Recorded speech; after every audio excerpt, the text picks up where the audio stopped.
2022 Beijing Winter Olympics have come to an end at the National Stadium in the Chinese capital. Chinese President Xi Jinping attended the closing ceremony. IOC President Thomas Bach described the Beijing Winter Games as truly exceptional before declaring it closed. The theme of the closing ceremony was a willow twig. In ancient China, it was a custom for two friends to exchange them before parting ways. After 16 days of competitions, athletes were applauded for their achievements, bravery and skill. The Olympic flag was handed over to Milano Cortina for the 2026 Winter Games. Beijing is the only city to have hosted both the summer and winter editions of the Olympics. The Olympic flame was extinguished to mark the end of the event. Fireworks in the night sky formed the Olympic rings, and the phrase "One World, One Family." Italy will host the next Winter Olympics in the year 2026. Deputy head of the Italian Olympic Committee, Claudia Giordani, had this to say after watching the closing ceremony. The international community thanks the Chinese people and the organizing committee of the Beijing Winter Olympics. We know that holding this grand event requires a lot of efforts and hard work. So apart from our gratitude, we would like to congratulate the Beijing organizers on the complete success of the Beijing Winter Olympics. The Olympic Games continue to demonstrate the values of friendship and togetherness, and the Beijing Winter Olympics have reflected the concept of sustainable development. 14 years after hosting the first Olympics on Chinese territory, Beijing made history again by welcoming the world to the Winter Games with a spellbinding opening ceremony and exhilarating displays of athletic talent. Let's look back at the Beijing 2022 Winter Games. Records broken, tears shed, nail-biting drama, and heart-melting moments. We saw all this at the Beijing Winter Games over the past 19 days. It's an Olympics that will go down in history with a record of nearly 3,000 athletes from 91 delegations vying in 109 events. There were many firsts. Caribbean island nation Haiti and desert kingdom Saudi Arabia joined the cold weather showpiece for the first time, each represented by one single athlete. New Zealand has won its first ever gold at the Winter Games. Figure skater Donovan Carrillo became the first Mexican to qualify for finals.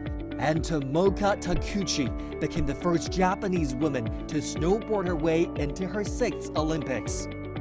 7 new sports events were featured at the Beijing Games. With 45% women athletes, it's the most gender-balanced edition of the Winter Olympics to date. And pushing boundaries, a total of 109 gold medals were bagged, with 13 Olympic records and 2 world records broken. We witnessed Olympic underdogs pulling ahead against great odds to seal an unforgettable win. We cheered for the winners, but also those who challenged none other than themselves. We saw skaters take to the ice with grace, approaching every competition with charm and confidence, even in failure. New stars arise, while some legends bow out. And the revolutionizing moments. We saw competitors cheering for others' success, the purest and most inspiring example of the Olympic tradition. Each one a beacon of pride for those watching them. And no one can forget the oldies for the goldies. An old adage goes, age is just a number. That's never been more true than at this year's Games. Due to turn 50 just 2 days after the closing ceremony, German legend Claudia Pechstein became the oldest woman to compete in the Winter Olympics. Beijing 2022 was actually her 8th Games. Beijing 2022 has gotten more than 300 million people engaged with winter sports. That's almost a quarter of China's population. It also delivered a sustainable Olympics with all venues powered with renewable energy. Officials say with CO2 refrigeration, they saved as much as 20 to 30% on electricity compared to traditional ice-making methods. If the 2008 Beijing Summer Olympics opening was a grand spectacle showcasing China's strength in technology, coordination, and rising influence on the global stage, then the 2022 Winter Olympics opening was a delicate and inspiring art masterpiece that transcended boundaries of cultures and politics, uniting the world around the light of the Olympic spirit and together looking forward to a shared future. Beijing 2022 is the first major sport event to be held on schedule since the COVID-19 pandemic began, and certainly a remarkable beginning for many more to come. Now let's cross live to our reporter Zheng Yibing at the main media center of the Games in Beijing. Hello Yibing, you've been inside the Olympic loop all the way. Share with us your biggest takeaways.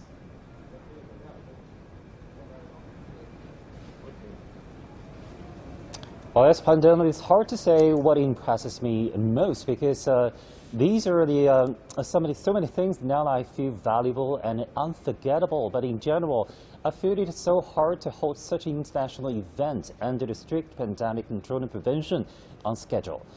When I see so many journalists from around the world in the main media center in different venues, I feel kind of unreal, but we did it. The design of the closed loop seems very complicated, but it proves effective for the athletes and officials and the journalists. Well, last night I was watching the live broadcast of the clothing ceremony in the main media center, and there were so many people from different countries there.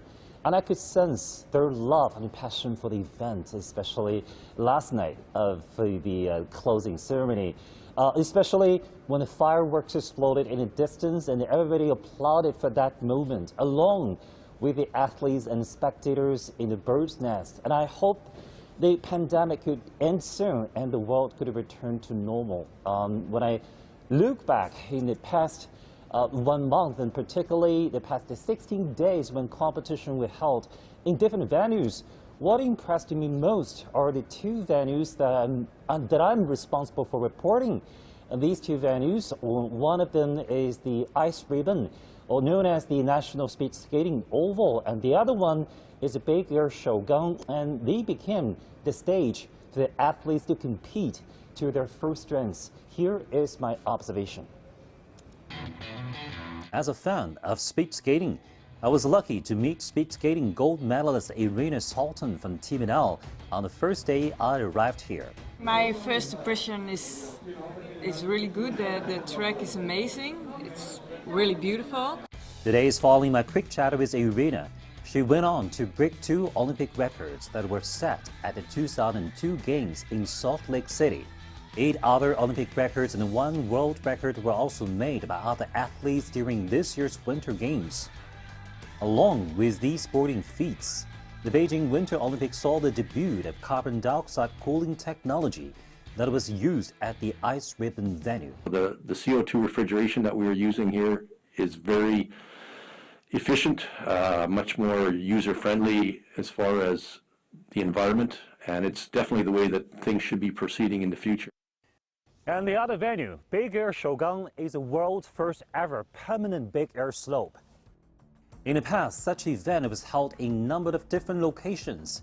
Now, with the venue permanently established, 18-year-old Gu Ailing and 17-year-old Su Yiming claimed their gold medals here.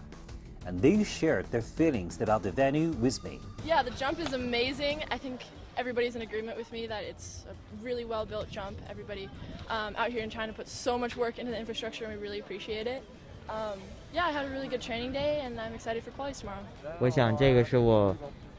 This is the first place I fulfilled my dream. I will return with all my gratitude. The Big Air Shougang has become the first example in Olympic history of the venue that has incorporated its industrial legacy, and it will hopefully take on a new aesthetic, one of passion and triumph that all happened during this year's Winter Games.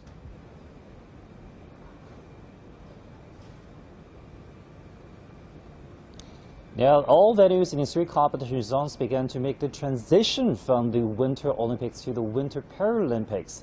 The process involved logos, transformation, and expo facility installation and broadcasting position arranging.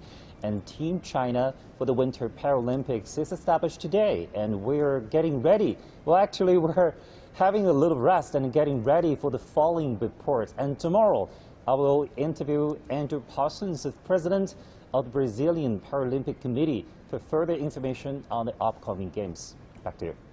Thank you very much, our reporter Zheng Yibing in Beijing. So what about athletes? And let's talk to Yan Juncheng. He's a member of China's national ice hockey team, which made its debut at the Beijing Games. He was also the first Chinese player to be drafted by the Ontario Youth Hockey League. Thank you very much for joining us, Juncheng. I think it's fair to say that the journey in Beijing was an ice-breaking one for you and your teammates. Tell us more about your experience this time. Hi, how are you? Yeah, thanks for having me. But yeah, the Olympics, it was truly amazing. I mean, like you said, for the Chinese men's national hockey team to make their debut, and it was obviously history made, and yeah, the whole experience was awesome. I mean, so many memories were made, and yeah, obviously playing in those games were super cool, and the opening ceremonies and everything like that was just so special, and yeah, for myself to be a part of this, it's a dream come true, and it's been a lot of fun. I know you spent quite some years studying and playing ice hockey in North America, where the sport is very popular, but it's relatively lesser known in China. Do you think things will change from this point on? Yeah, I mean, obviously I was really fortunate to move to Toronto when I was 9 and experience all that. I mean, it's a national sport there in Canada, and they obviously have a lot of leagues and so many teams that you could play for, in minor hockey, junior hockey, and professional hockey. So I think what they have there is obviously amazing, and yeah, like you said, hockey in China is such an up and coming sport. So I think they're on a really good pace. I think, yeah, we're really on a good pace here of developing the sport. I think there's going to be more and more teams here in China and in the future. And obviously with the Olympics this year, it means a lot to Chinese hockey, and hopefully it inspire the younger generation, and hopefully they can fall in love with the sport and go from there. But everything's looking good, and I think that the future of Chinese hockey will look really good. So I'm really happy about that. Thank you very much, and good luck. Yan Juncheng, a member of China's national ice hockey team. The world has witnessed the history-making performances and heartwarming moments during the 2-week-long Winter Games in Beijing. For some of those who attended, it's been more than just the results and achievement. Here's what they had to say. So the last week of my life has just been so busy, so much fun. Yeah, no, it was an amazing first Olympic experience for me. Medal just really, yeah, it just brought so much to my life. It's been amazing. Great job to China for putting this all together. It's very impressive. I can't even believe it. And then seeing events like aerials and snowboard halfpipe, that's been super fun. And then seeing Shaun White's last run of an amazing career today, that was something really special. And then of course Eileen's win the other day, that was just one of the coolest things. But sports is a universal language, and this is what I think is the most important thing. Well, there is a saying in Romania that in this world a mountain can meet another mountain. Even more chances that a person can meet another person. So I really hope to meet them somewhere in this big and beautiful world. In terms of protection, we felt very safe and it met our expectations. In terms of games experience, is a challenge because it's a little different with the pandemic, but we were very happy that we were able to participate and make the games happen even inside a pandemic. So good job and congratulations. I really hope that they will do well as you done in Beijing. Yeah. Yeah, and I wait for you all in Italy.